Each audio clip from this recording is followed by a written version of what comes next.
Okay, this is the optional lecture on incremental CCG. So this allows us to do constituents from left to right rather than a standard constituency structure.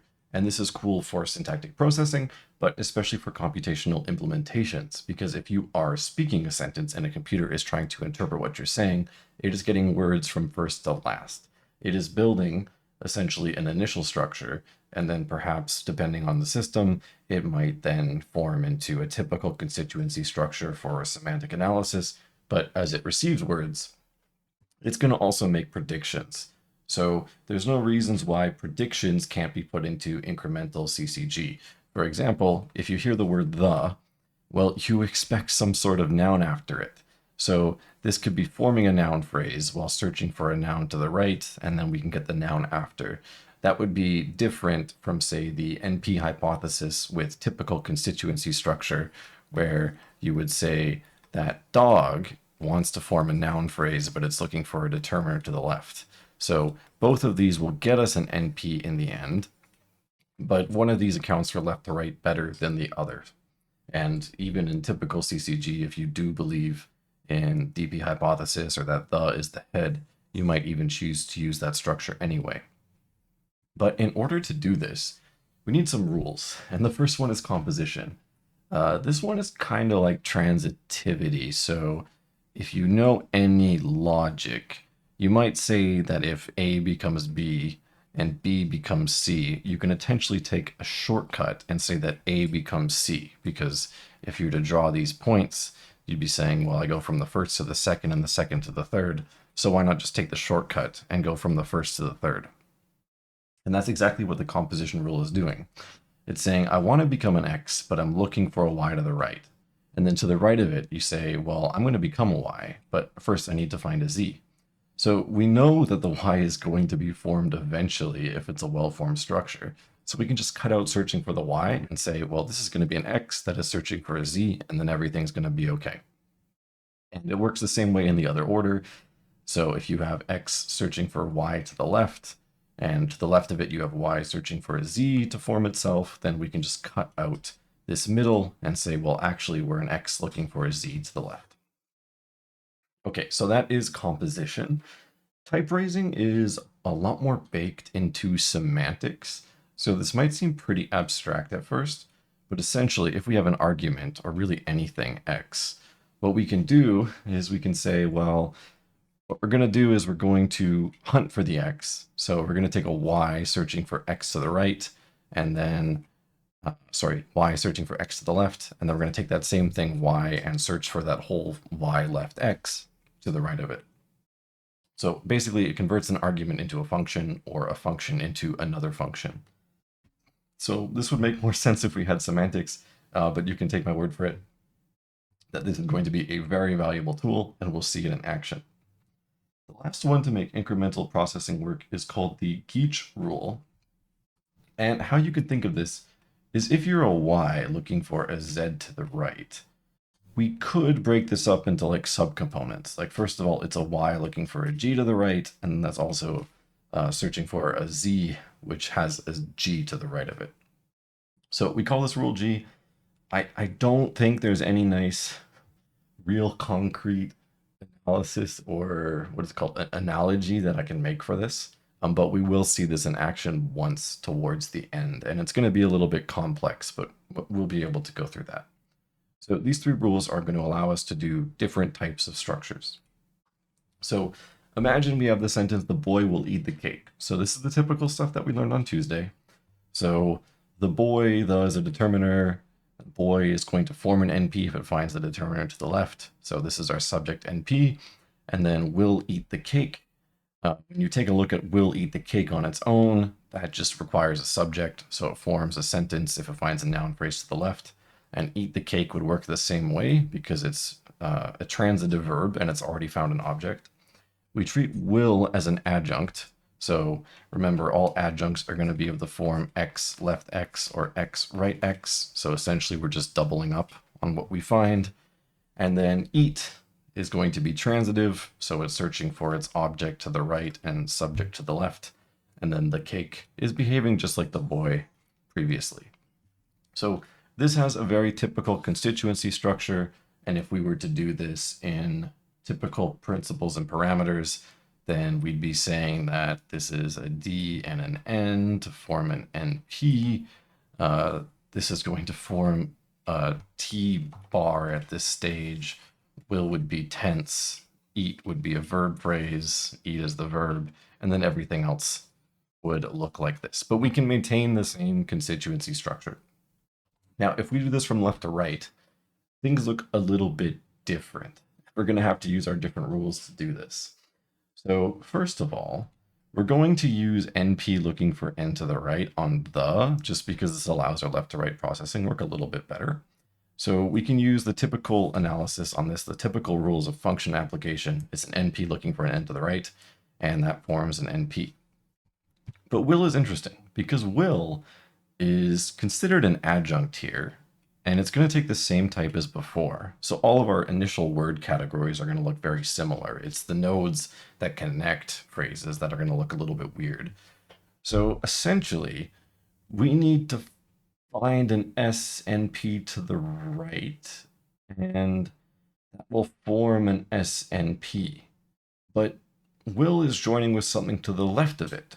So first we're going to use type raising. And the idea is, with this one, we want to use composition at some point. So we want the thing on the right to match with the thing on the left of will. And then we can just take the leftmost component of the boy and the rightmost component of will and join them together to make something else above it. So that is what's being done. So an NP is going to be type raised. And that means that we're going to get a structure like this, where these two positions are the same thing. So because we're looking for an S backslash NP, we just replace the X's with S's there. And that's how we get to this node, this point. And then we can use our composition rule to do what I just described before, where the S backslash NP at the end of the boy is the same as the S backslash NP at the beginning of will. So we can cut out that middle and use composition to get something that becomes a sentence when it finds something that's looking to become a sentence with an NP on the left, essentially. So at this point, well, we have the boy will node, and then we have the eat node. Now, eat is still a transitive verb. It wants an object and a subject. But as we can see with this, the boy will is searching for an S left NP, and eat is starting with an S left NP. So we can do the same thing here, and we can cut out the middle and say, okay, so we're going to have a sentence that is looking for an NP to the right. And that makes sense because the boy will eat at this stage. We want an object, and that's exactly what this node is saying. It's a sentence once it finds an object. Now, the object is the cake, and if the cake was a constituent, that wouldn't be an issue at all. But in the case of the isn't complete yet. The wants to become a noun phrase, but it needs a noun to the right. But luckily, we have the middleman here that we can take out to form an S looking for a noun to complete the sentence. It finds its noun with typical function application, and it becomes a sentence. So the rules are much more abstract in this sense, but they do make sense. So if I just delete all this and I focus specifically on this node, the boy will. At this point, what do we need to complete the sentence the boy will? Well, in order to become a sentence, what we need is a verb after it, the boy will. And we don't need a verb that's looking for a subject. We really need a verb that just needs an object left.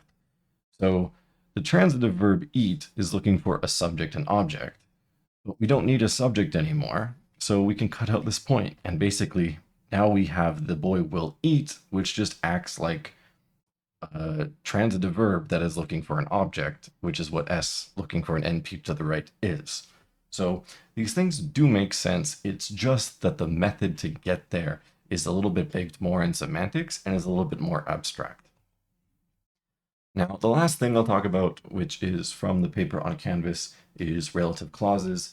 And it's important to note that these are object relative clauses. So object relative clauses, also known as ORCs or orcs, if you're into the fantasy genre. I want to meet the woman that every man saw. So clearly every man saw is missing an object here, and that is being moved to that, and then woman and that are co-indexed. So if we do object relative clauses, there's some interesting things. So the that in object relative clauses is going to look a little bit different than the that you would see for typical like verb arguments, like I need, sorry, which one was it? I need that, I want that, I believe that. I believe would be the verb there that goes with that. I believe that something is happening. So what this is going to say is that for an object relative clause, it's looking for a transitive verb that needs an object. So it's without an object. And if we take a look at our relative clause, that would be exactly what we would expect at this point. Every man saw something. We have a transitive verb saw. It has a subject. It just needs an object. But what it's going to become is a noun that is looking for a noun to the left. Now, that might seem a little odd, but how we can think about this is that once that connects with the woman, we have a noun, like woman that every man saw. Like that is a noun meaning. When we get the with it, we're going to get a noun phrase. So that will make a little bit more sense in the derivation. It's something that's going to become a noun once it finds woman in this case, once it finds the thing that's co-indexed with that. So that is how we'll do this. We'll assume that determiners are NPN and nouns are N, because if we don't, the analysis just becomes a little bit more complicated. So here's the typical example for the woman that every man saw. So this is with normal constituency structure. So every man is going to become a noun phrase with the typical things we've seen before. Saw is going to become, well, it's a transitive verb. It's looking for a noun phrase to the right, but this is a structure with a gap in it, so it's not going to be able to find a noun phrase to the right. Therefore, we're going to have to do type raising like we did before, so that way we can cut out this middleman and basically say, look, we're going to get a subject. We're still going to need an object. So we can use composition to say that every man saw is something that's going to become a sentence when it finds its object. Now, we said before that that is going to have this form n back n, looking for s forward np. So we can just use typical function composition, function application at this point, because we do find what's essentially a transitive verb without an object to the right. So that will become a noun, well, something that becomes a noun when it finds a noun. We now get woman. So once we satisfy this relation, we get a full noun, woman that every man saw, and then the is going to form the noun phrase by looking for that noun to the right. So hopefully that wasn't too bad to follow. Once we understand, of course, the bit, just like before with every man saw, this is essentially a clause looking for an object. I think things make a little bit more sense here. So with an incremental approach, things get much more complicated. We need to use the Greek rule and type raising to get something that works. And these categories are going to be a lot more complicated. And if you look at the category for that, you're probably looking at it thinking, okay, what is that supposed to mean? And that's a great question. So first, we'll start on the left. Woman is a noun. Now, we want to type raise this because we're going to have to use the Greek rule in order to make some connection with that. I think I said Greek. I think it's Geach. So it's, again, without semantics, it's a little bit hard to justify, but we just want to use the type raising rule, but instead of looking for a sentence, we're just going to look for nouns instead. And that's because in the end, we want to form a noun. Woman that every man saw in the end is a noun. It is not a sentence. So you can think of this as being like, we want to find a noun in the end. Now with that, we have a very complex category. We have our typical noun looking for noun on the left, which is going to form the N in the end. That is going to search for a clause, which should be headed by some type of verb, in which case this is saying it's transitive. But in the end, we're going to be missing an object. So we're also going to want to find an object to the right. I think that's the most concise way I can explain it. So the only way that we're going to be able to join these together is to use the Geach rule, which basically says that we can take each component of our type raised rule here and we can search for something. So this was n slash n slash n, and that's what that looked like. So this means that we can search for something on each side. That is going to add an extra bracket there. So we just put in a variable x for now, but there's something very specific that we want to be looking for. And that is, we want to use composition to take the right side of woman and the left side of that and cut those out. So what is x in this case? Well, it's basically a transitive verb. So we want to be looking for, in these cases, s back np, forward np. So basically, we're looking for intransitive verbs in both of those spots. And if we do that, we can cut out our middleman. So what this means is for the node above, we're taking our n slash x, which has become n slash with the transitive verb here, because that's what we put into x below in our structure. And then we're taking the right side of that, which is an np. So at this point, we have something, when it finds a noun phrase to the right, it's going to become basically a noun that is searching for a transitive verb to the right. Okay, so a little complicated, but now if we do every, we can treat every as a determiner. It's a quantifier, that's fine. But we get a nice little match here with our noun phrase on the right of woman that, and the noun phrase on the left of every. So we can basically cut this bit out, and we'll get composition to search for now a noun on the right. We can then incorporate our noun. So we can eliminate it and we can raise it. So now this is something that wants to become a noun that is searching for a transitive verb to the right. And what do we find to the right? Well, we find our transitive verb. So now that we found it, we get a noun at the top. So this allows us to do our structure from left to right with constituency where every next word is forming a larger constituent and it's ignoring typical constituency structure. So the labels for this are a little bit harder to understand in terms of natural and regular language, but computationally it is easier to implement, and semantically it can probably be justified, although it's pretty rare to find a word like woman with a semantic composition like that, just from my experiences. People who do CCG more frequently and know more about it might have better justifications for why that happens in the semantics.